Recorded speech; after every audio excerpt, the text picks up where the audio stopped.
এই ঘৰটো বনোৱা মোৰ কাৰণে এতিয়া চেলেঞ্জ হৈ গৈছে, কাৰণ এক সপ্তাহত 3জন মানুহে লাগিলে তো ইমানখিনিহে হ'লগৈ। তো আজি আকৌ আৰম্ভ কৰিছোঁ। বিশেষকৈ কি হ'ল, যিকেইজন মানুহে লাগিলে তাই এজনে মানে কি হ'ল, ঘৰৰ পৰাই চুলাই 3 বটলমান লৈ আহে। তো চুলাই খাই পিনে বহি থাকে, আদ্ৰটো অলপ বেছি হৈ যায়। তো সেইটো কাৰণে কি হ'ল, ঘৰটো বনোৱা ক্ষেত্ৰত অলপ লেহেমীয়া হৈ গ'ল। এইটো ঘৰ মানে প্ৰায় 6 দিনত ওলাই যাব লাগিছিলে, কিন্তু নোলালেগৈ। মানে 6 দিনমানতে ওলাব লাগিছিলে, কিন্তু নোলালেগৈ। কাৰণটো হ'ল এই আদ্ৰাটো বেছি হ'ল, ধৰি লওক কামটো বৰ হেমাহি হ'ল। বিশেষকৈ কি হ'ল, মই যিটো কাম কৰিছোঁ সেইটো হ'ল, মানুহে যিমানবাৰ সহায় কৰিব লাগিছিলে সেইটো ক্ষেত্ৰত কিন্তু মানুহে চবৰে সেই মানে কি সহায় কৰা মানসিকতাটো নাই। মানে এতিয়া কি হ'ল, আজিতো যিকেইজনক পোৱা হৈছিলে সেইকেইজনো বেলেগৰ ধৰণৰ হাজিৰাটো অলপ বেছিকৈ দিয়ে। তো মই আকৌ 400মানকৈ দিছিলোঁ, বেলেগৰ ধৰণৰ 500 টকামানকৈ পালে। তো সেয়ালৈ গ'লগৈ, উপায় নাই। এতিয়া কামটো লাগিব, ঘৰটো বনাই শেষ কৰিব লাগে, আৰু সিহঁতো আশা কৰি আছে ঘৰটো সোনকালে হওক।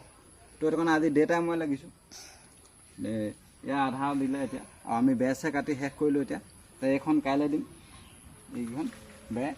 কাৰণ আজি দুটাই যিমানখিনি লাগিলোঁ সিহঁতে 3টাই সিমানখিনি লগা নাছিলে। তো সেইটো কাৰণে মই নিজে বাঁহৰ কাম কৰোঁ, মই জানো। মানে এতিয়া টিং লগাওঁতে এদিন লাগিব, বেৰটো লগাওঁতে এদিন লাগিব, মুঠতে 2 দিনত শেষ কৰিব লাগে। আৰু 2টা ঘৰ আছে, মুঠতে 10 দিনত 3টা ঘৰ বনাবলৈ চেষ্টা কৰিম, যিমান পাৰোঁ চেষ্টা কৰিম। বৰষুণ দিলে অলপ দিগদাৰ হৈ যায়, ৰখিব লাগিব তেতিয়া।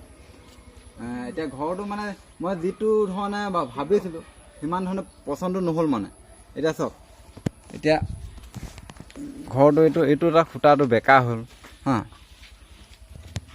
যি ধৰণে হ'ব লাগিছে সেই ধৰণে নহ'ল। কিন্তু মালটো চুলাইটো খালে এনেকুৱাই হয় না, কি ক'ব এতিয়া। এইবিলাক ভবা মতে নহ'ল আৰু সেয়াই। কোনোবা যদি বিশেষকৈ এটা কথা, এইটো ঘৰ বনাওঁতে খৰচটো নিজেই হৈছে। মানুহে চাব লাগে যে যিমান পাৰোঁ চেষ্টা কৰিব লাগে যে শ্ৰমদান কৰিবৰ কাৰণে।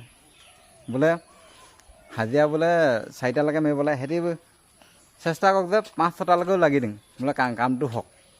কিন্তু সেইটো নহয়, মানুহে এই 3টা বজালৈকেহে লাগিবলৈ চায়। সেইটো কাৰণে ইমান ৰখি ওলালেগৈ। তো আজিতো এইডোখৰ লগাই দিয়া হ'ল, সেইটো কাৰণে উপায় নাই, নিজে লাগিছে দেউতাই, আমিয়ে লাগি আছোঁ দেই। তহঁতৰ ঘৰ আৰু 2 দিনমান লাগিব দেই। সেইটো চবেই আশা কৰি আছে, মাকেও আশা কৰি আছে হয় নাই। ঘৰত সোমাওঁ ৰঙা ফিটা আনি কাটিম বুলি কৈছে। কি ক'ব এতিয়া, দেউতাই মই লাগিবলগীয়া আছে, উপায় নাই। মানুহ সহায় কৰা মানুহ নাই এতিয়া। শ্ৰমদান কৰিবলৈ মানুহ কোনোবা যদি 2জনো ওলাই দিয়া হ'লে ভাল আছে। সিহঁতৰ ঘৰৰ মানুহ আছে, এতিয়া তেনেকৈ লাগি দিয়া নাই নহয়। সেইটো কাৰণে নিজে লাগিব হয় নাই। তোৰ এতিয়া সৰু হৈছ, লাগিব নোৱাৰ, উপায় নাই আৰু।